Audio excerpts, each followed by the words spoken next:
السلام علیکم. محمد اظہر صدیق اپنے پروگرام پولیٹیکل ڈائریز کے ساتھ حاضر خدمت ہے. مہینہ ختم ہونے کو ہے اور رمضان آنے کو ہے، لیکن کیا اس ملک کے مقدر بہتر ہو سکیں گے؟ چیزیں بہت تیزی سے تبدیل ہو رہی ہیں اور میں نا امید نہیں کرنا چاہتا، آپ کو نا امید دیکھنا چاہتا ہوں. پولیٹیکل ڈائریز میں 27 فروری 2024 کو میں آپ سے مخاطب ہوں. فواد چودھری کی ضمانت کیوں مسترد ہوگی اور کیا صدر کے انکار کے بعد اسپیکر قومی اسمبلی کا اجلاس بلا سکتے ہیں؟ 29 فروری کو ویسے طلب کر لیا ہے کیا؟ اور وزیر اعلیٰ کے انتخاب کو نہیں مانتے سنی اتحاد کونسل یا پاکستان تحریک انصاف کے، اور رانا آفتاب نے بھی کہہ دیا، اور اپوزیشن کا بائیک آؤٹ ہوا ہے اس پہ. اسپیکر پنجاب اسمبلی جو اسپیکر تھوڑا ہے کارندے ہیں پاکستان مسلم لیگ نون کے، ان کا رد عمل کیا ہے؟ اور مبارک احمد ثانی کی اس میں نظر ثانی درخواستوں پر، جیسے میں نے آپ کو پہلے بتا دیا تھا، بڑے دینی مدارس کو نوٹس جاری ہو گیا ہے. اب چلتے ہیں اب آپ کو آگے لے کر آرٹیکل. سب سے پہلا سوال جو آپ کے سامنے ہے وہ ذرا سمجھیے گا.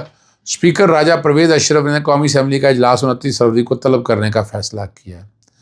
آئین کے آرٹیکل 91 شق 2 91 سب آرٹیکل 2 91 بیک گراؤنڈ پہ چل رہا ہے، اور ذرائع کے مطابق جو بتا رہے ہیں جی، اسپیکر کو بریفنگ میں بتایا گیا آئین کے مطابق 29 فروری کو اجلاس بلانے سے روح گردانی نہیں ہوگی، اور صدر کے سمری پر دستخط نہ کرنے سے اسمبلی اجلاس کی طلبی میں کوئی رکاوٹ نہیں ہے. صدر کا اختیار 21ویں دن سے پہلے اجلاس طلب کرنے کا. یہ بڑی مزدار ہے. میں ویسے بتاؤں میں چیلنج کروں گا اس سارے پروسیس کو. نظر یہ آ رہا ہے یہ ڈر اور خوف ہے کہ 91 آرٹیکل کو سامنے رکھ کے نا یہ پہلے اجلاس بلانا چاہتے ہیں. اب یہ اس پہ پروسیجر نہیں دیا وہ آرٹیکل 91 میں. اس کے لیے آپ کو جو نیشنل اسمبلی کے رولز ہیں وہاں جانا پڑے گا. یعنی صدر بڑی لاجیکل بات کر رہے ہیں، یعنی صدر کیبس کے ساتھ بات کر رہے ہیں، صدر ڈائریکشن دے رہے ہیں، کمانڈ آف دی کانسٹیٹیوشن دے رہے ہیں. یعنی آپ اب جب تک وہ بھئی ریزرو سیٹیں نہیں دیتے اور یہ اس کا فیصلہ نہیں کرتے، کورم پورا نہیں ہوتا، تو یہ ایک آئین توڑ رہے ہیں نا آپ. اور صدر پہ بالکل ہے، یعنی آپ کون سے آئین کی بات کر رہے ہیں کہ اتنے دنوں میں اجلاس ہونا ہے؟ پہلے آپ نے کر دیا آئین پہ عمل، آپ نے 90 دنوں میں الیکشن کرا دیے. کہاں لکھا ہوا تھا کہ جناب پہلے جو ہے مردم شماری ہوگی اور پھر ہم الیکشن ہو گئے؟ کہاں مشترکہ مفادات کونسل ایسے کرتے؟ کیا مذاق بنایا ہے آپ لوگوں نے کہ آپ یہ کہیں کہ جو میں کہوں آئین ہے، جو باقی کہیں آئین نہیں ہے؟ صدر پاکستان ابھی اپنے عہدے پر موجود ہیں، اور صدر پاکستان نے جس بردباری سے مقابلہ کیا ہے میں نے رات کے پروگرام میں آپ کو بڑی ڈیٹیل میں بتا دیا. لیکن ذرا سمجھیے گا، ذرا ٹھہریے گا. صدر نے اپنا آئینی اختیار بڑے دھیان سے استعمال کیا ہے، اور صدر پاکستان آپ کو میں تاریخی طور پر بتا دوں کیا، اور اب یہ صدر پاکستان پاکستانی تاریخ میں یاد رکھے جائیں گے. آپ کو یاد ہونا چاہیے جب حمزہ جب غیر قانونی طور پر قبضہ کرنا چاہتے تھے اسمبلی پہ، حلف لینے کے لیے آیا، گورنر نے کہا انکار کیا، صدر پاکستان نے انکار کیا، اور پھر آئین کے آرٹیکل 4 اور 5 توڑنے کا لاہور ہائی کورٹ نے کہا. جسٹس جواد حسن نے اس کیس میں، یاد رکھیے گا، اب انہیں بھول جاتا ہے اس بات پہ. یہاں کیا ہوا؟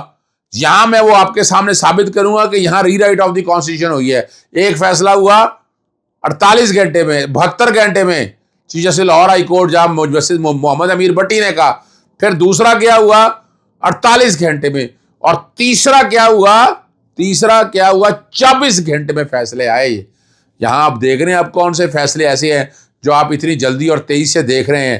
اور یہاں ری رائٹنگ آف دی کانسٹیٹیوشن کیا ہے، لیکن میں مانتا نہیں، لیکن وہ کہتی ہے نا آرٹیکل 63A کے تحت، یعنی ایک تو آرٹیکل 4 اور 5 کی وائلیشن کی بات کی گئی، صدر کو کہا گیا، گورنر نے توڑ دیا. وہ ریلیونٹ پورشن میں آپ کے سامنے بیک گراؤنڈ پہ چلا رہا ہوں. اور ساتھ کیا کہا گیا، ساتھ بھی سمجھنا بڑا ضروری ہے. ساتھ کیا کہا گیا کہ جناب راجہ پرویز اشرف جو اسپیکر ہیں وہ حلف لیں گے. آئین میں کہاں لکھا؟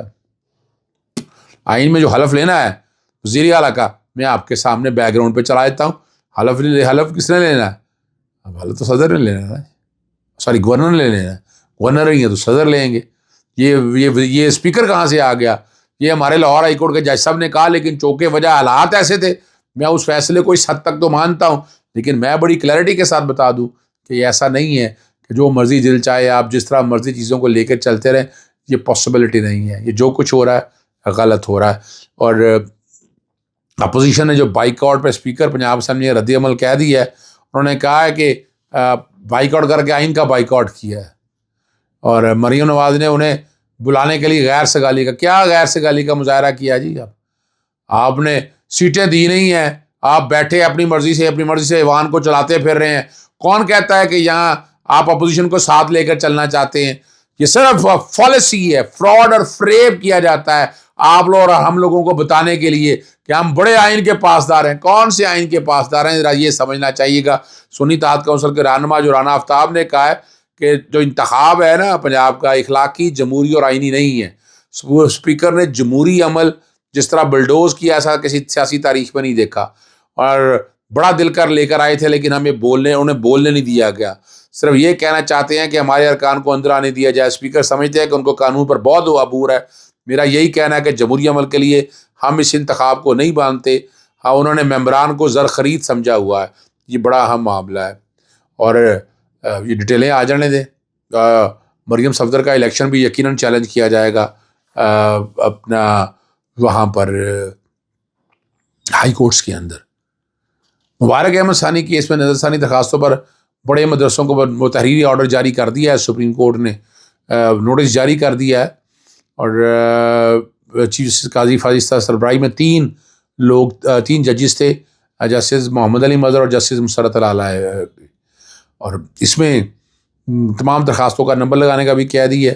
اب میں بھی انشاءاللہ اس میں امید ہے کہ میں بھی اس میں پیش ہوں گا اور ہم پیچھے نہیں ہٹیں گے. اسلام آباد ہائی کورٹ میں جو توشہ خانہ اور سائبر سزا معطلی کی درخواستوں پر نوٹس میں نے آپ کو پہلے بتا دیا تھا. عمران خان صاحب کے سائفر اور توشہ خانہ کے ٹرائل کے اپیل پر سزا نوٹس جاری کرتے ہوئے 29 فروری تک جواب طلب کر لیا ہے.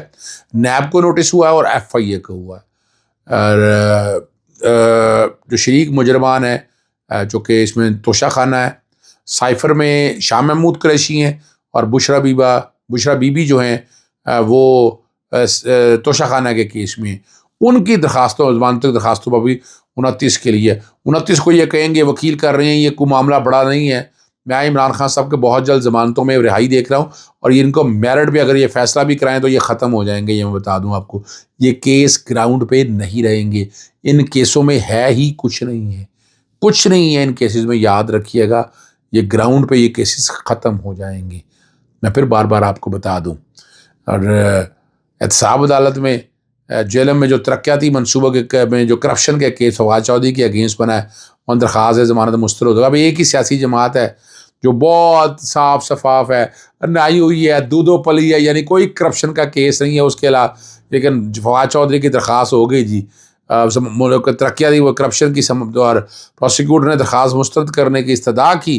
فواد چودھری نے ٹھیکہ سے ملی بھگت کر کے کرپشن کی ہے. فیصل چودھری وہاں پیش ہوئے. انہوں نے جس زمین کی بات ہو رہی ہے وہ میں نے خریدی تھی، اب یہ بات ہے، لیکن مجھے نیب نے انکوائری میں بلایا ہی نہیں ہے. فیصلہ محفوظ کیا تھا. یعنی نیب اصولی طور کے پر وجہ یہ ہے کہ اس میں چیئرمین نیب آ جائیں، پروسیکیوٹر نیب جتنا بھی تعیناتیاں کی ہیں وہ سارا لا کے اس کا مقصد یہی ہے ایک سرٹن بینیفٹ دینے ہیں، سرٹن فائدے لینے ہیں.